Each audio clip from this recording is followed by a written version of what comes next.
Paralives Early Access starts in 1 month, and in their latest dev notes and Patreon Q&A, the developers have confirmed that your paras will be able to get sick from eating spoiled food. Life goals are tied to things like how much you've decorated your paras' homes and more. So grab a cuppa, get ready to hear all the new information that we know about Paralives since my last video.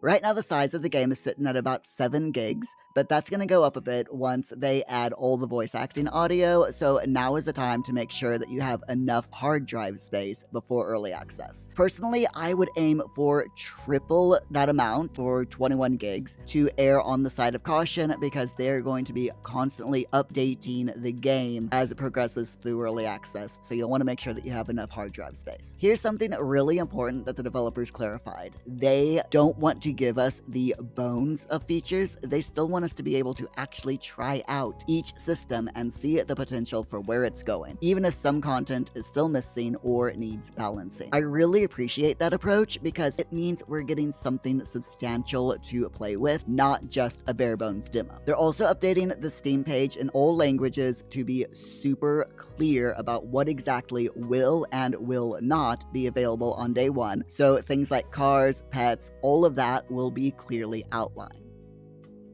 Let me share the really interesting gameplay details that came out of the developer Q&A. Goals are going to be tied to things like skills, careers, money, relationships, and even how much you've decorated your house. There's no hard age lock on them, but since they require skills or career progress, you are going to naturally need your parafolk to be a little bit older for some goals to appear. The team is also considering adding specific goals for children paras, which would be absolutely great. Your paras will get once tied to town locations as well, so like wanting to visit a specific shop, which is going to encourage us to explore the world more. I absolutely love that because it makes the town feel more alive and purposeful. And yes, our parafolks can get sick. They can catch colds from viruses at work or school according to the devs, or even get ill from eating spoiled food. So we're gonna need to take care of them.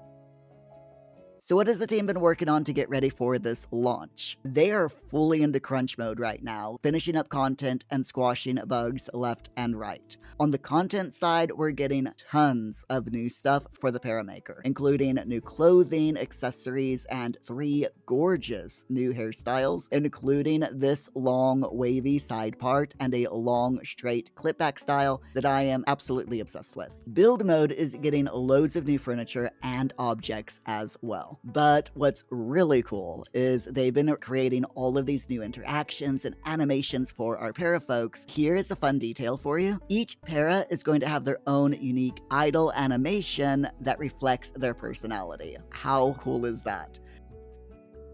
Behind the scenes, they've been working on some really important systems. They've implemented loading screens for save files, integrated all the cooking and eating animations with props, and have made some major optimizations so the town gameplay runs smoothly. They're also recording the Parley voiceover audio and mixing the final soundtrack, which I cannot wait to hear in-game. We've seen some amazing sneak peeks during the month of October, including town creation tools, a bedroom speed build that looks incredible, music tracks for the in-game radio, ordering things from your para's phone, and parafolk creation. I'm going to link all of the websites where you can get this information in the description so that you can check them out. And get this. Over 1 million people now have Paralives on their Steam wishlist. The hype is absolutely real, and the team is clearly feeling the pressure to deliver something special. So if you interact with them online, please be nice. Now here's a few quick notes on objects and modding potential. Bunk beds will not be in early access because they need really complex animation work and they're just not there yet. Cribs currently are not resizable, so they will only hold 1 baby for now. For anyone interested in modding, the developers have confirmed that they use an average of 1024 by 1024 for their textures, and they're going to release official guidelines closer to early access launch. launch, here's something wild. While occults are not planned for the base game, a developer mentioned that advanced modders could potentially create entirely new species and set their own genetic rules, like dominant and recessive traits for things like fangs or tails. The modding potential of this game is going to be insane. And remember, a lot of it is in the game via a specific modding portal. That is everything from the October development notes.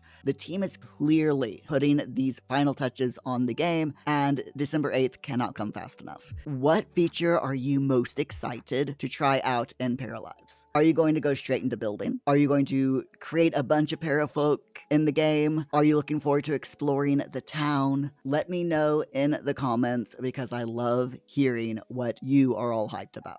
And if you want to stay updated on all things Paralives, make sure you're subscribed to this channel. I will be covering everything leading up to launch and beyond. Thank you so much for watching. I'll see you in the next one.